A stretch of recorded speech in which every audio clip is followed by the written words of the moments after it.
আজকে কিছু কিছু শিক্ষা প্রতিষ্ঠান আমরা যখন দেখি শুনি অথবা এর বাহিরেও রাজনীতি নিয়ে কেউ কেউ অনেক সময় মন্তব্য করার চেষ্টা করেন, করার কিছু কারণও আছে। কিন্তু এই চ্যালেঞ্জটা কিন্তু ওই শিক্ষার্থীকে ওভারকাম করেই কিন্তু রাজনৈতিক টেবিলে আসতে হবে। ছাত্র রাজনীতি করব না, করা যাবে না, যদি করা যাবে না করব না এই কথা যদি আমার আপনাদের মতো যারা এই বিশ্ববিদ্যালয় বলেন আর বিশ্ববিদ্যালয়ের বাইরে অন্য কোনো শিক্ষা প্রতিষ্ঠানের কথা বলেন, যদি আমরা বলি যে না আমি রাজনীতি করব না বা রাজনীতি করাটা মানায় না বা ছাত্র রাজনীতিটা এখন আর সেই ভালো পরিবেশে নাই, কথা বলে আমি নিজেকে নিয়ন্ত্রণ করে রাখলাম, ক্ষতিটা কিন্তু দেশের, ক্ষতিটা কিন্তু আপনার প্রকারান্তে। এই জন্য ছাত্র রাজনীতি করাটার মধ্যে একটা দেশের প্রয়োজনীয়তা আছে, পরিবারের প্রয়োজন আছে, সমাজের প্রয়োজন আছে।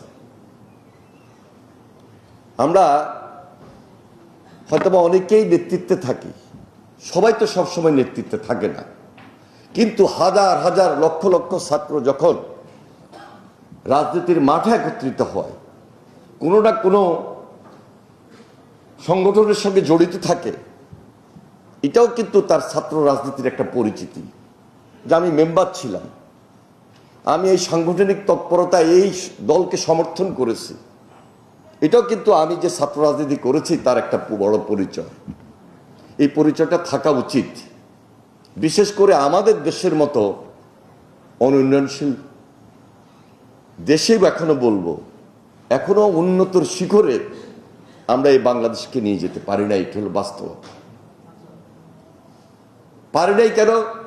ওই যে হান্নান মাসুদ যে কথাগুলো তুলে ধরেছেন, যে কথাগুলো বলেছেন মাননীয় সংসদ সদস্য, এটা তো বাস্তব। যিনি ওই যে কিছু কিছু জায়গায় প্রভাব বিস্তার করেন, তিনি কিন্তু প্রকারান্তে গ্রামে গঞ্জে বিভিন্ন রাজনৈতিক দলের ব্যানার ব্যবহার করার চেষ্টা করেন। কিন্তু যখন এই যে বিশ্ববিদ্যালয় বা কলেজের শিক্ষার্থীরা খুব সচেতনমূলকভাবে একটা রাজনৈতিক অবস্থান নিজেকে নিয়ে সেখানে সম্পৃক্ত করতে পারবে, ওই খারাপ লোকটা সেখানে আজ কাজ করার সুযোগ থাকবে না।